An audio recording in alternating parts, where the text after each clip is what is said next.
یا ایھا الذین آمنوا هل ادلکم علی تجارۃ تنجیکم من عذاب علیم تؤمنون باللہ ورسولہ وتجاہدون فی سبیل اللہ باموالکم وانفسکم ذالکم خیر لکم ان کنتم تعلمون. بلند ترین صلوات.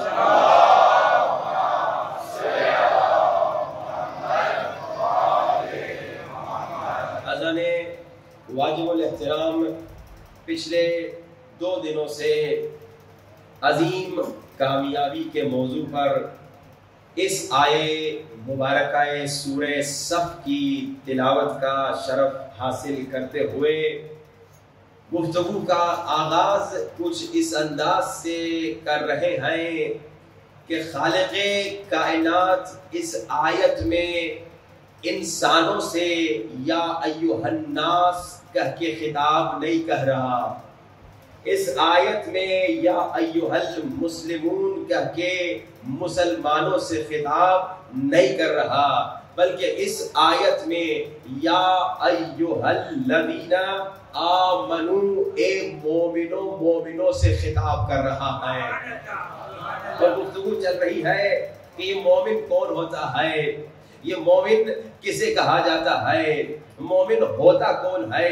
تو آپ مسلسل سن رہے ہیں کہ اہل سنت کے علماء کہہ رہے ہیں کہ مومن امام احمد بن حنبل جیسے علماء امام ہیں اہل سنت کے، جلال الدین سیوطی جیسے علماء بزرگ علماء ہیں اہل سنت کے. انہوں نے لکھا کہ مومن وہی ہوتا ہے جو علی کو اپنا امام مانتا ہے.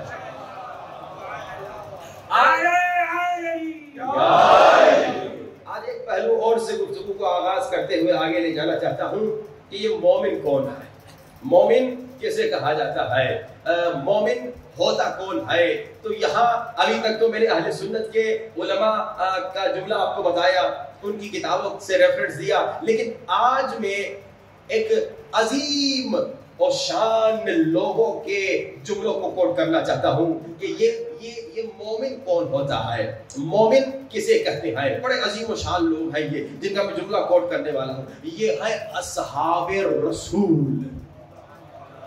اصحاب رسول سے پوچھتے ہیں اے اصحاب رسول یہ مومن کون ہوتا ہے، مومن کسے کہا جاتا ہے. دیکھیے یہ ہم پر بہت بڑی تہمت ہے کہ کہتے ہیں شیعہ اصحاب کو نہیں مانتے، بہت بڑی تہمت ہے.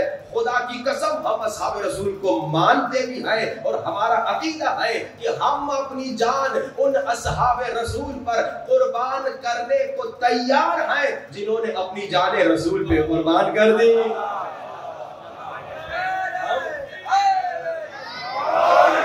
یہ ہمارا عقیدہ ہے. یا رسول اللہ،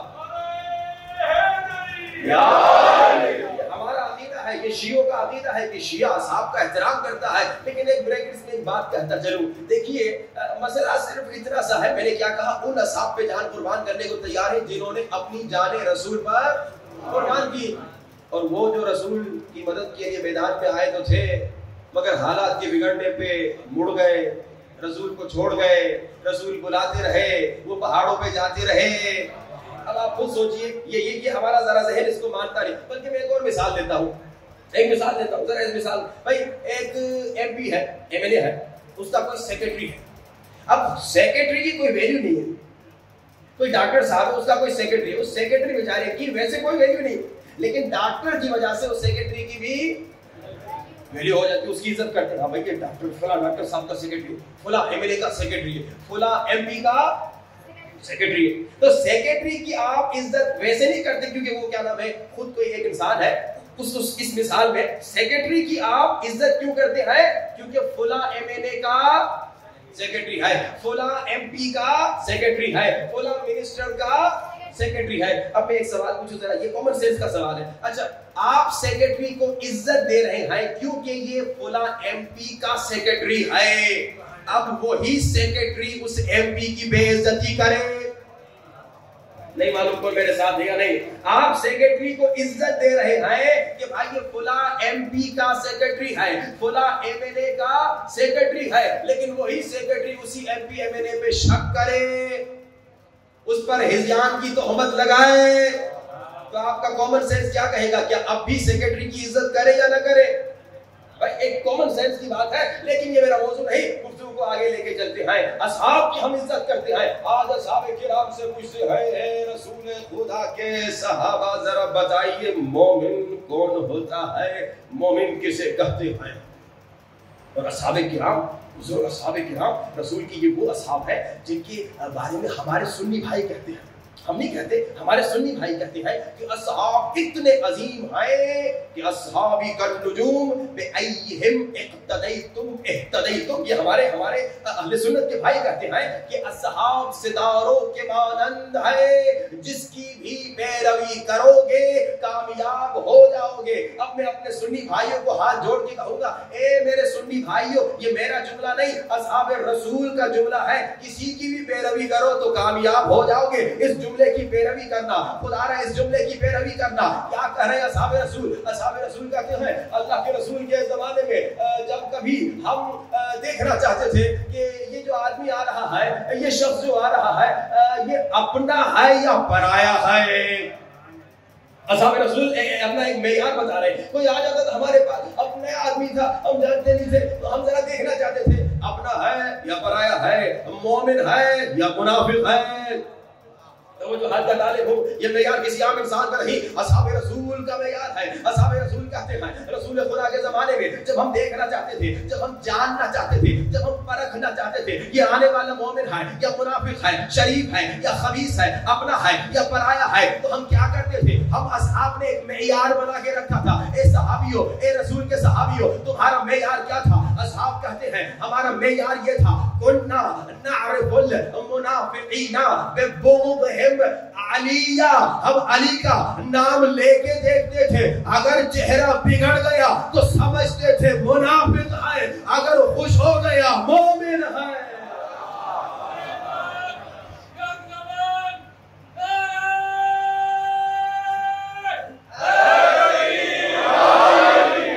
یہ معیار میرا نہیں ہے، یہ تو اصحاب رسول کا معیار ہے بھائی، کہ ہم رسول کے زمانے میں دیکھنا چاہتے تھے اپنا ہے یا پرایا تو علی کا نام لے کے دیکھتے تھے، اگر خوش ہو جاتا تھا ہم سمجھ جاتے تھے مومن ہے، لیکن اگر چہرہ بگڑ جاتا تھا سمجھ جاتے تھے کمبخت منافق ہے۔ آج بھی بڑے ایسے ہیں جو مولا علی کے فضائل کو برداشت نہیں کر سکتے، اس زمانے میں بھی بڑے ایسے تھے، آج بھی بڑے ایسے ہیں جن سے مولا علی کے فضائل برداشت نہیں ہوتے۔ اچھا ایک میں آپ کو جملہ ہدیہ کرتا ہوں، یہ لوگ جو مولا علی کے فضائل کو برداشت نہیں کرتے نا، غلطی ان کی نہیں ہے، غلطی ان کے ماں باپ کی ہے، غلطی ان کے ماں باپ کی ہے۔ حضرت بہلول کا ایک واقعہ سناتا ہوں، کمال کا واقعہ۔ حضرت بہلول نے ایک مرتبہ بازار میں جا کے اعلان کیا، جس کے دل میں علی کی دشمنی ہے وہ آ جائے، میں اسے بادشاہ کی دربار لے جاؤں گا اور اسے تحفے دلاؤں گا۔ جس کے دل میں، ویسے یہ ٹرائی کیجئے گا آپ بھی چکوال کے بازار میں جا کے، نہ کیجئے گا مار پڑ جائے گی، سلمان پڑھی وہ آوازیں بولیں محمد، یہ غلطی مت کیجئے گا مار پڑ جائے گی۔ بہلول بیچارے نے خوب مارے کھائی تھی۔ اب بہلول نے کہا جس کے دل میں بغض حیدر ہے، جس کے دل میں بغض علی ہے، آ جائے، میں بادشاہ کی دربار میں اسے تحفے دلاتا ہوں۔ ایک آیا، دوسرا آیا، بہت سارے آ گئے اور کہا کہ ان کو علی سے دشمنی ہے۔ اب بہلول سب کو لے کر آ گئے اور وہ تحفوں کی لالچ میں بہلول کے ساتھ دربار بادشاہ میں آ گئے۔ جیسے دربار میں آئے، بہلول نے بادشاہ کی طرف دیکھ کر کہا، بادشاہ سلامت حرام زادوں کا ٹولہ لایا ہوں، بادشاہ سلامت حرام زادوں کا ٹولہ لایا ہوں۔ وہ بھی حیران، بلکہ غصے میں آگے، ارے کمبا یہ تو کیا کہہ رہا ہے، یہ تو کیا کہہ رہا ہے، تو نے تو ہمیں کہا تھا کہ تحفے دلائے گا، تو ہمیں تحفے دلائے گا۔ اور وہ بادشاہ بھی حیران کہ کیا ان کے ماتھے میں لکھا ہے، تمہیں کہاں سے پتا؟ بہلول نے کہا، کیا بھول گئے رسول خدا نے فرمایا کہ جو حرام زادہ ہوگا، جو خبیث الولادہ ہوگا، وہی علی کا دشمن ہوگا۔ جو علی سے دشمنی کرتا ہے، جو علی کا دشمن ہے، وہ کون ہے؟ خبیث الولادہ۔ یہ جو علی مولا سے دشمنی کرتے ہیں، آج ہمارے پاکستان میں بہت سارے لوگ ہیں جن سے علی مولا کے فضائل برداشت نہیں ہوتے، یہ جو علی مولا کے دشمن ہے یہ خبیث ولادہ ہے. رسول کی حدیث بتا رہی ہے, تاریخ بتا رہی ہے, سنت رسول بتا رہی ہے کہ جس کے دل میں علی سے بغض ہے, علی سے دشمنی ہے, وہ طیب الولادہ نہیں ہو سکتا. اس کی ولادت میں کہیں نہ کہیں خرابی ہے. اب یہ جو خبیث الولادہ ہوتے ہیں دو قسم کے ہوتے ہیں, ایک وہ جس کی ماں نے غلطی کی, ایک وہ جس کے باپ نے غلطی کی. اب کہیں باپ کی بھی غلطی ہوتی ہے, جی باپ کی بھی غلطی ہوتی ہے. اللہ کے رسول جا رہے تھے, ایک بچہ آیا, اس نے رسول خدا کی توہین کر دی, بے عزتی کر دی, بدتمیزی کر دی. اللہ کے رسول نے کہا یہ ولد الحرام ہے. اس کا باپ ساتھ تھا, کہا کہ یا رسول خدا یعنی اس کی ماں نے بھی غلطی کی ہے. اللہ کے رسول نے کہا نہیں, اس کی ماں نے غلطی کی, تو نے غلطی کی ہے. کہا کیا غلطی کی؟ کہا جب نطفہ ٹھہر رہا تھا, جو پیسہ جس سے نطفہ ٹھہرا, وہ کھانا جس سے نطفہ ٹھہرا, وہ حلال نہیں تھا, حرام تھا. تو اسی لیے کہتے ہیں کہ خیال رکھو, یہ رشوت کا پیسہ لے کے اگر نطفہ ٹھہرا تو تیرا بچہ دشمن علی ہو سکتا ہے. اگر حرام کا پیسہ گھر میں لے کر آئے اور نطفہ ٹھہرا تو تیرا بچہ دشمن مولا ہو سکتا ہے. خیال کرو, رزق کا بڑا خیال کرو کہ رزق جو کھا رہے ہو, روزی جو بچوں کو کھلا رہے ہو, 100% حلال ہو, تاکہ تیرا بچہ عاشق حسین ہو, تاکہ تیرا بچہ جب مصائب میں ذکر حسین پڑھے جائیں تو وہ حسین کا نام سنتے ہی تڑپ تڑپ کے رونے لگے. علماء کہتے ہیں یہ جو مصائب میں لوگوں کو رونا نہیں آتا ہے, اس کی ایک وجہ ہے. کیا وجہ ہے؟ ایک وجہ یہ ہے کہ پیٹ میں رزق حرام ہے. بلکہ رزق کا نام میں لینا, پیٹ میں حرام مال ہے. اور مولا حسین نے بھی یہی بتایا کہ یہ جو حرام لوگ کھاتے ہیں نا, اکثر آپ کہتے ہیں مولانا صاحب بہت ساری نصیحتیں سنتے ہیں لوگ, لیکن اثر کیوں نہیں ہوتا؟ اثر کیوں نہیں ہوتا؟ مولا حسین فرماتے ہیں جب پیٹ میں حرام آ جائے تو امام بھی اگر نصیحت کرے تو اثر نہیں ہوتا. کربلا میں مولا حسین علی کا لال, نبی کا نواسا, تبلیغ کر رہا ہے. مولا بار بار کہہ رہے ہیں ارے مجھے قتل کرو گے جہنم میں چلے جاؤ گے, مجھے کیا نقصان ہوگا اگر تم جہنم میں جاؤ گے, نقصان تمہیں ہوگا. مسلسل نصیحت کر رہے ہیں گناہ نہ کرو, قتل نہ کرو, ظلم نہ کرو, مگر ان پہ کوئی اثر نہیں ہو. مولا نے بڑے خطبے دیے, آخر میں مولا نے کیا کہا جانتے ہو کیوں؟ تم پر امام زمانہ کی باتوں کا اثر نہیں ہو رہا, کیونکہ تمہارے پیٹوں میں حرام بھرا ہوا ہے. یہ حرام انسان کو غلط راستے پہ لے جاتا ہے. آئیے واپس چلے, مومن کون ہے؟ مومن کسے کہتے ہیں؟ مومن کون ہوتا ہے؟ تو اصحاب کرام نے کہا مومن وہ ہوتا ہے جس کے دل میں محبت علی ہو, جس کے دل میں عشق علی ہو, اور علی مولا معیار طہارت ہے. علی مولا معیار طہارت ہے. تاریخ گواہ ہے جب حضرت مولا علی کی ولادت ہوئی تھی تو جب حضرت ابو طالب اپنے پیارے بیٹے کو لے کر گھر کی طرف جا رہے تھے تو اس زمانے کی جاہل عرب آ گئے.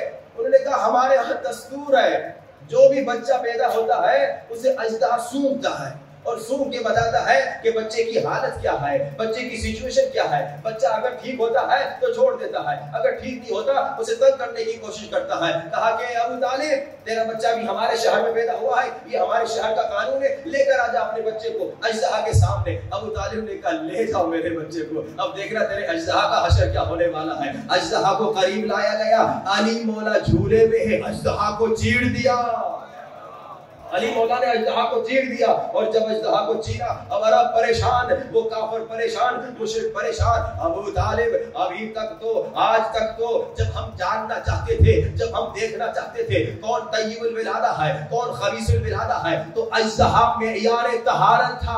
ابو طالب تیرے بیٹے نے ہمارے معیار طہارت کو چیر دیا, تیرے بیٹے علی نے ہمارے معیار طہارت کو مار دیا, ختم کر دیا, پھاڑ دیا. اب آج کے ہم اگر جاننا چاہے کوئی بچہ طیب الولادہ ہے, کوئی بچہ خبیث الولادہ ہے, تو کیسے جانے, کیسے پتا چلے؟ آج کے بعد معیار طہارت کیا ہے؟ تو ابو طالب نے کہا اگر آج تک معیار طہارت اجدہا تھا, آج کے بعد معیار طہارت بدل گیا, آج کے بعد معیار طہارت علی ہوگے.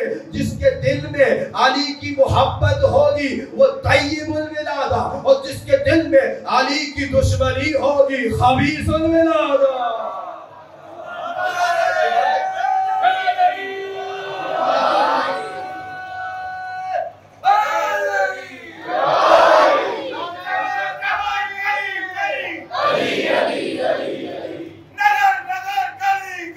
علی